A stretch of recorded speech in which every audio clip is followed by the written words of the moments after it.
tiếng khóc xé lòng và khoảnh khắc gây chấn động. Ngày 21 tháng 9, vừa tròn 11 ngày sau sự ra đi đầy bí ẩn và đau thương của nam diễn viên Vu Mông Lung, nhiều đoạn video đã lan truyền mạnh mẽ trên mạng xã hội. Có người cho rằng anh không hề rơi từ tầng 5 mà bị ném từ tầng 18, sau đó hiện trường được dàn dựng lại, rồi mới hạ xuống tầng 5 để che mắt công chúng.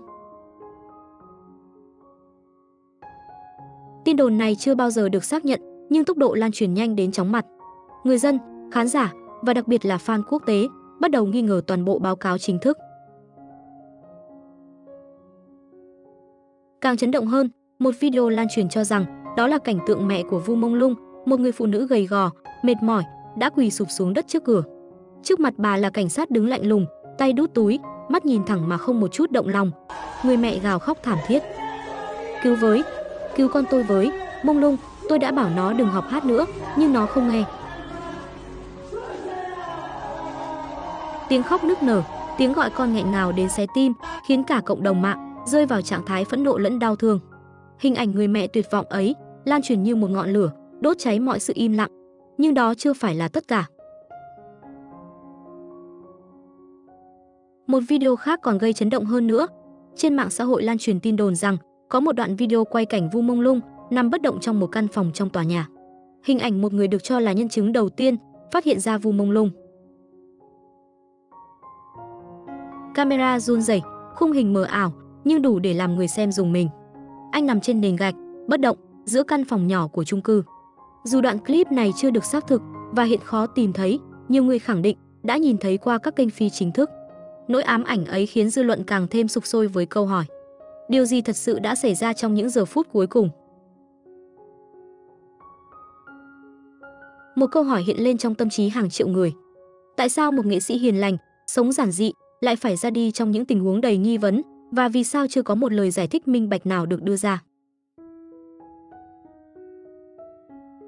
Hai đoạn video ấy đã thay đổi tất cả. Chúng thổi bùng ngọn lửa nghi ngờ, biến cái chết của Vu Mông Lung thành một vụ án xã hội gây chấn động, vượt xa khỏi phạm vi của một sự kiện giải trí. Làn sóng phẫn nộ và cuộc chiến công lý. Trên các nền tảng mạng xã hội quốc tế, hashtag công lý cho Vu Mông Lung đã được hàng vạn người dùng khởi động và liên tục lan truyền. Trên Twitter, Instagram, YouTube và nhiều nền tảng quốc tế, người hâm mộ quốc tế liên tục đăng tải, chia sẻ, thậm chí dịch các bài viết từ tiếng Trung sang nhiều ngôn ngữ khác để lan rộng. Người hâm mộ quốc tế, những người từng biết đến anh qua phim ảnh, cùng cả những cư dân mạng chưa từng là fan, đồng loạt lên tiếng muốn tìm lại sự tôn nghiêm cho anh. Trong khi đó, tại Trung Quốc, tình hình hoàn toàn trái ngược. Trên Weibo, Douyin, Bilibili, bất cứ nội dung nào nhắc đến Vu Mông Lung đều bị xóa sạch chỉ sau vài phút. Các từ khóa nóng biến mất khỏi thanh tìm kiếm, bình luận bị hạn chế hiển thị, tài khoản đăng bài bị hạn chế hoặc cấm vĩnh viễn. Nhiều người chia sẻ rằng họ không thể bày tỏ nỗi thương tiếc một cách công khai mà chỉ dám nhắn tin kín hoặc sang nền tảng quốc tế. Một bức tường kiểm duyệt dày đặc dựng lên, che chắn mọi nỗ lực lan tỏa thông tin. Chính sự kiểm soát ngặt nghèo này càng làm dư luận bùng nổ. Bởi càng bị chặn, con người càng muốn tìm ra sự thật. Và thế là, cư dân mạng Trung Quốc bắt đầu để lại những bình luận sắc lạnh, chi tiết như những bản cáo trạng gửi thẳng đến cơ quan chức năng. Một người viết: chúng tôi không cần lời hoa mỹ. Chúng tôi chỉ cần 4 điều, một thông báo trắng nền xanh, một báo cáo hiện trường chi tiết, một danh sách người liên quan và một kết quả khám nghiệm tử thi công khai. Một người khác thẳng thắn hơn: đây không còn đơn thuần là chuyện fan và thần tượng nữa, mà là cuộc đấu tranh của quần chúng và chính quyền. Dù là bạo lực gia đình, giết người hay mang thai hộ, tất cả đều bị bỏ ngỏ. Một người của công chúng không thể đòi lại công bằng và phải cúi đầu trước những thế lực đen tối. Còn những người dân thường như chúng ta thì sao? Cư dân mạng Weibo còn kêu gọi nhau hành động. Bây giờ chúng ta nên để lại nhiều tin nhắn hơn trên tài khoản chính thức hoặc gọi điện để yêu cầu khởi tố vụ án hình sự và điều tra kỹ lưỡng. Nếu bạn không thể để lại tin nhắn qua điện thoại, hãy để lại thêm bình luận và bài đăng, nhưng nhớ gắn thẻ người có thẩm quyền. Không ít người còn tác thẳng vào các tài khoản chính thức của cơ quan công an, mạng lưới chính phủ, CCTV, Nhân dân Nhật báo với lời kêu gọi: Chúng tôi tin tưởng vào Đảng và đất nước. Vì vậy, hãy khởi tố vụ án theo pháp luật. Hãy công khai chi tiết điều tra và đưa ra kết luận minh bạch. Chúng tôi cần một câu trả lời rõ ràng. Dẫu vậy, đến nay, vẫn chưa một ai trong cơ quan chức năng chính thức lên tiếng. Những bình luận ấy, lời kêu gọi ấy đã biến không gian mạng thành một chiến trường thực sự. Giữa một bên là công chúng khát khao sự thật và một bên là bức tường im lặng từ phía cơ quan chức năng. Một cuộc đời giản dị và sự đối lập cay đắng. Người ta bắt đầu đào lại quá khứ của Vu Mông Lung. Và càng tìm, họ càng đau xót khi tìm thấy chân dung một con người giản dị và thiện lương. Đằng sau ánh hào quang sân khấu, Vu Mông Lung chỉ là một con người rất đỗi bình thường, thậm chí giản dị đến mức nhiều người không tin nổi. Trong trận lũ lụt ở Hà Nam, khi hàng triệu người khốn khó, anh không ngần ngại chuyển ngay 500.000 nhân dân tệ từ tài khoản cá nhân để ủng hộ. Nhưng sau khoản quyên góp đó, số dư ngân hàng của anh chỉ còn 387 tệ, chưa đủ để sống qua một tuần ở Bắc Kinh. Anh từng mặc chiếc áo khoác phao chưa đến 200 tệ trong mùa đông khắc nghiệt, chiếc áo thun 70 tệ mùa hè và chiếc quần dài hơn 100 tệ. Trong khi đó, anh đang quảng cáo cho hãng thời trang lớn Boziden.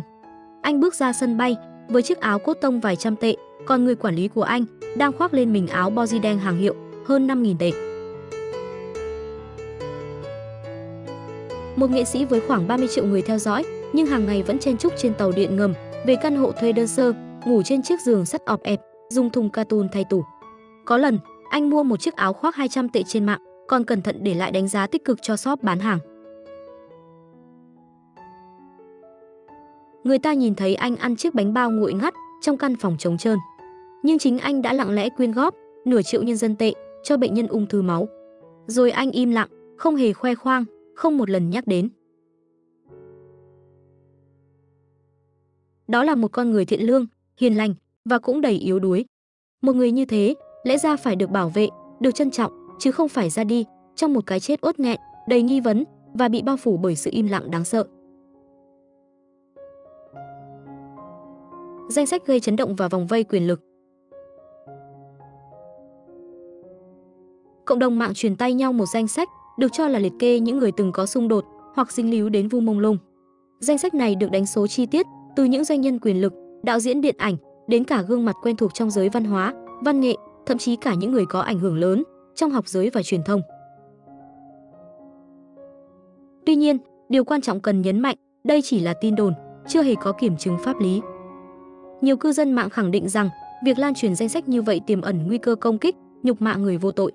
Nhưng cùng lúc, họ cũng nhấn mạnh rằng con số dài và đa dạng trong danh sách phần nào phản ánh sự phức tạp, chằng chịt lợi ích xung quanh cái chết của Vu Mông Lung. Điểm đáng chú ý là những nhân vật bị nhắc tới không hề nhỏ bé. Họ là những người từng hoạt động trong ngành giải trí, giới sản xuất điện ảnh, văn hóa nghệ thuật hay thậm chí là nhân vật có quan hệ xã hội rộng và ảnh hưởng mạnh mẽ trên các nền tảng mạng. Một số là diễn viên, đạo diễn, nhà sản xuất. Một số là doanh nhân, nhà tài trợ, có quan hệ mật thiết với giới truyền thông. Và thậm chí, có cả những cá nhân từng gắn liền với các trường đại học danh tiếng, từng được coi là hình mẫu trong giới trẻ. Dù chưa có bằng chứng xác thực, chỉ riêng việc những cái tên ấy xuất hiện trong một danh sách không chính thức đã đủ để khơi lên sự phẫn nộ, tò mò và nỗi sợ hãi. Chính vì thế dư luận cần thận trọng và thay vì tập trung vào cá nhân, hãy nhìn vào mẫu số chung. Tất cả những người bị điểm danh đều là những nhân vật có vị trí xã hội vững chắc, có tiền bạc, có quyền lực và có ảnh hưởng trong giới. Đó là những người mà một nghệ sĩ hiền lành, thiện lương như Vu Mông Lung khó lòng đối đầu. Và cũng chính vì vậy, cái chết của anh càng bị đặt trong vòng nghi vấn. Liệu có phải anh đã vướng vào một thế lực quá lớn, quá đen tối, khiến công lý trở nên mong manh? Vậy thực sự, Vu Mông Lung và cộng đồng mạng đang đối đầu với ai?